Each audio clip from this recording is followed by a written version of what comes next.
Hello दोस्तों, Covid के प्रचंड वेग से हमें बचाने के लिए सिर्फ एकमात्र तरीका उस समय कोविड वैक्सीन था, जिसने उस समय दूसरी वेव के बाद तीसरी वेव और चौथी वेव, पांचवी वेव को आने से काफ़ी हद तक रोका।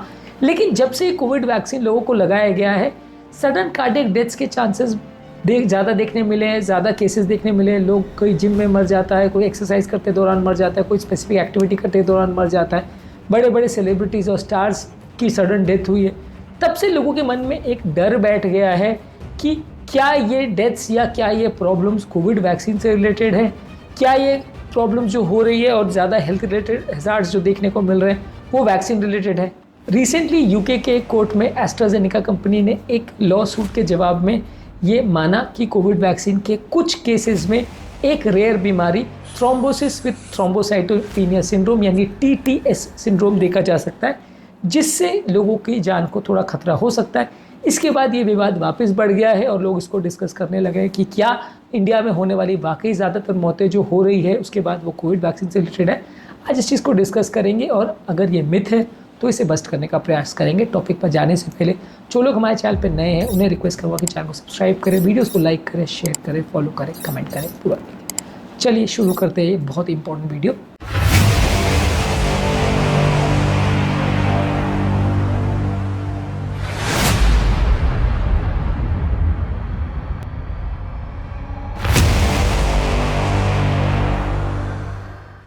कोविड वैक्सीन बहुत इंस्ट्रूमेंटल था तीसरे, चौथे और पांचवे वेव कोविड के आने से रोकने के लिए।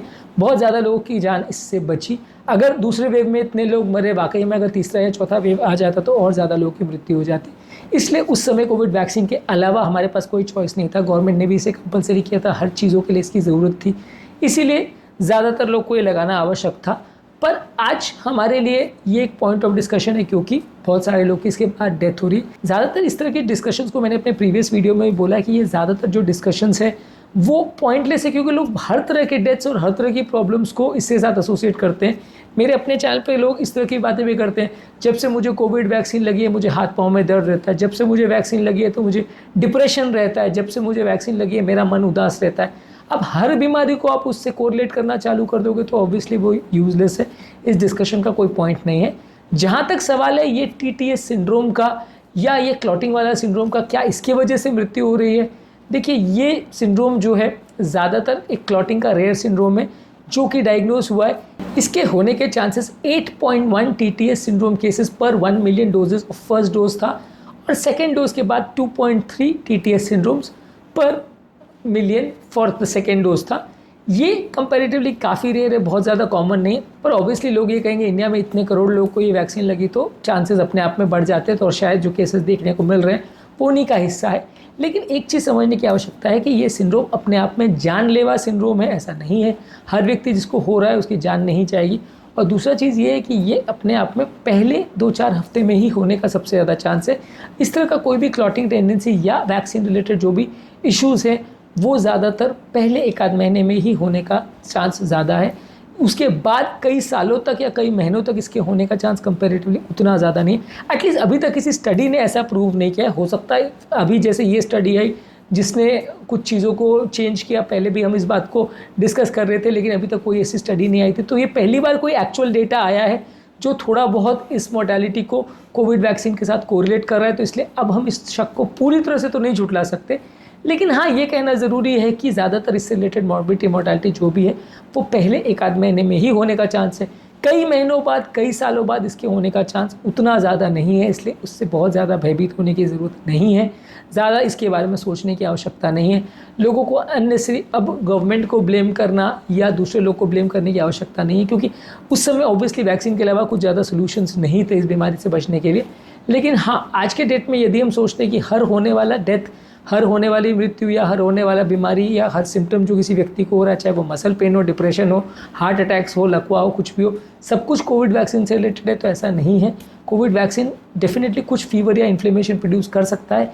ज़्यादातर कोई भी वायरस वैक्सीन होते हैं जो लोगों को अगर लगाया जाता है तो लाइव वायरस वैक्सीन या इस तरह की वैक्सीन में ज़्यादातर पहले 2-4 दिन या पहले 10-5 दिन मैक्सिमम पेशेंट को कुछ ना कुछ सिम्टम्स हो सकते हैं, कुछ रिएक्शंस या इन्फ्लेमेशन रिलेटेड इश्यूज़ हो सकते हैं, जिसमें कभी कभार इस तरह की रेयर बीमारियां जहां बॉडी में क्लॉटिंग ट्रिगर हो ऐसा हो सकता है।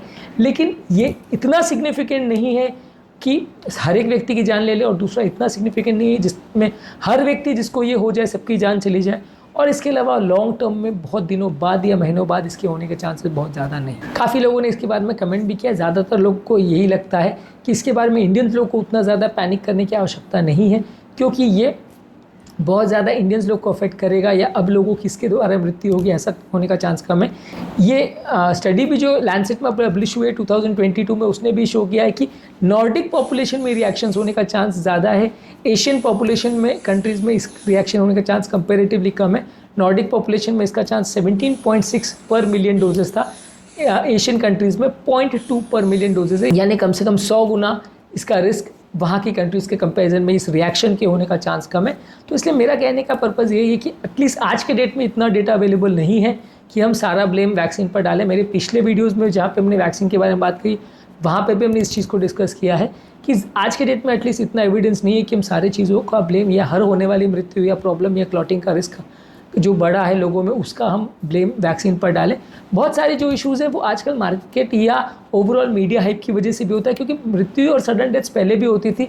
आज के डेट में जब से कोविड आया, लोग हेल्थ कॉन्शियस इतने हो गए कि हर होने वाली मृत्यु ज़्यादा डिस्कस होती है, खासकर सेलिब्रिटीज़ की होने वाली मृत्यु। इसलिए हो सकता है कि इस वजह से भी ओवरऑल ये डिस्कस ज़्यादा होती है। और ओवरऑल कोविड के बाद से लोगों के मन में फाइनेंशियल क्राइसिस बहुत आ गया है, लोगों की जॉब्स कई लोगों की चली गई है, लोगों पर सोसाइटी का क्राइसिस आ गया है, लोगों की इनकम्स ड्रॉप हुई है। ये सारी चीज़ों की वजह से मेंटल स्ट्रेस भी होता है, और ये इंपॉर्टेंट मुझे ज़्यादा लगते हैं रिस्क फैक्टर्स जिसकी वजह से लोगों का मृत्यु दर बढ़ा है एज़ कम्पेयर टू सिर्फ वैक्सीन देना। क्योंकि कोविड के बाद से लोगों का लाइफस्टाइल में बहुत ज़्यादा चेंजेस आए हैं, बहुत ज़्यादा लोगों का सोशो इकोनॉमिक स्टेटस में भी फ़र्क पड़ा है। मुझे ज़्यादातर लगता है कि ये इंपॉर्टेंट फैक्टर्स ज़्यादा हैं। कई लोग का कोविड पैंडेमिक होने के बाद जॉब चली गई, कई लोग के जॉब में इनकम्स कंपेरेटिवली कम हो गई, परिवार में प्रॉब्लम हो गई, कई लोग के परिवार में कई लोग मर गए। ये सारी चीज़ों की वजह से बाद में भी लोगों को प्रॉब्लम्स हुई और साइकोलॉजिकल स्ट्रेस हुआ। प्रॉब्लली मुझे ऐसा लगता है कि अगर कुछ मृत्यु दर बढ़ा भी होगा तो इस फैक्टर का ज़्यादा हो सकता है as compare to actual covid vaccine related deaths. और ऑब्वियसली हमारा लाइफस्टाइल तो कोई दिन बर दिन सुधर तो ना रहा नहीं है। ज़्यादातर लोग और ज़्यादा नॉनवेज फूड, और ज़्यादा हाई कैलोरी फूड, और ज़्यादा जंक फूड, फास्ट फूड, इस तरह की चीज़ें बढ़ने लगी है। लोगों में इंसिडेंस का कम तो नहीं हो रहा है। तो obviously over a period of time ये सारी चीज़ें अफेक्ट करेगी। और रहा सवाल जिम्स में होने वाली डेथ्स का, ज़्यादातर मुझे लगता है कि जिम में होने वाला डेथ्स जो है वो अनहेल्दी डाइट से रिलेटेड ज़्यादा होता है, क्योंकि जिम में मसल बनाने की इच्छा में लोग कई बार बहुत ज़्यादा एक्स्ट्राऑर्डिनरी अमाउंट में प्रोटीन, स्टेरॉइड्स या नॉनवेज फूड खाते हैं, जो कि सिर्फ प्रोटीन्स लेके नहीं आता, बहुत सारा कोलेस्ट्रॉल भी लेके आता है। और ये कई बार एक इंपॉर्टेंट फैक्टर बनता है कि जिम करने वाले लोगों का या बहुत अच्छी फिजिक और बिल्ड वाले लोगों की भी डेथ हुई है। और प्रॉब्ली ये सब चीज़ें भी कोविड वैक्सीन रिलेटेड नहीं, एटलीस्ट आज के डेट पे इतना डेटा अवेलेबल नहीं है। इन फ्यूचर अगर कोई और डेटा आता है तो मैं भी गलत साबित हो सकता हूँ, लेकिन इसलिए अभी पैनिक करने का ज़रूरत नहीं है। और रहा सवाल, अगर हम ये पूछें कि अगली वैक्सीन अगर आती है या अगला कोई बूस्टर डोज आता है तो लगाना चाहिए या नहीं, एज ऑफ नाउ जब तक बहुत कोई डेटा अवेलेबल नहीं है तो अगर आप अगला डोज लगाते भी हो तो कोई नुकसान नहीं है। अगर कोविड का अगला वेव आता तो डेफिनेटली वो आपको इससे प्रोटेक्ट करेगा। लेकिन हाँ, हम डेफिनेटली अगर अपनी खुद की बात करें तो हम डेफिनेटली वेट करना चाहेंगे कि इसमें और डेटा कुछ आए, ताकि हमें क्लैरिटी मिले कि वैक्सीन से फ्यूचर में कोई खतरा है नहीं, या किसी व्यक्ति को अगर कोविड वैक्सीन से रिलेटेड बूस्टर डोज अगर लगाने की ज़रूरत है तो आज के डेट में क्या उसे उसके लिए जाना चाहिए या नहीं। एटलीस्ट आज के डेट में तो उतना डेटा नहीं है कि हम हर एक व्यक्ति को जाना चाहिए या नहीं जाना चाहिए पूरी क्लियरली बता सकें। मेरा ख्याल तो ये है कि अगर कोविड आने का दोबारा अगर खतरा है तो बूस्टर डोज लेना जस्टिफाइड है। अभी के डेट में इतना डेटा नहीं है कि हम इसके लिए बहुत ज़्यादा पैनिक करें, और अभी के डेट में इतना डेटा नहीं है कि हम एज इंडियंस इसके लिए बहुत ज़्यादा वरी करें। उम्मीद करूँगा कि आज के टॉपिक में कुछ नई बातें जानने को मिली होगी। जो लोग हमारे चैनल पर नए हैं उन्हें रिक्वेस्ट करूँगा कि चैनल को सब्सक्राइब करें, वीडियोज़ को लाइक करें, शेयर करें, फॉलो करें, कमेंट करें, पूरा देखें।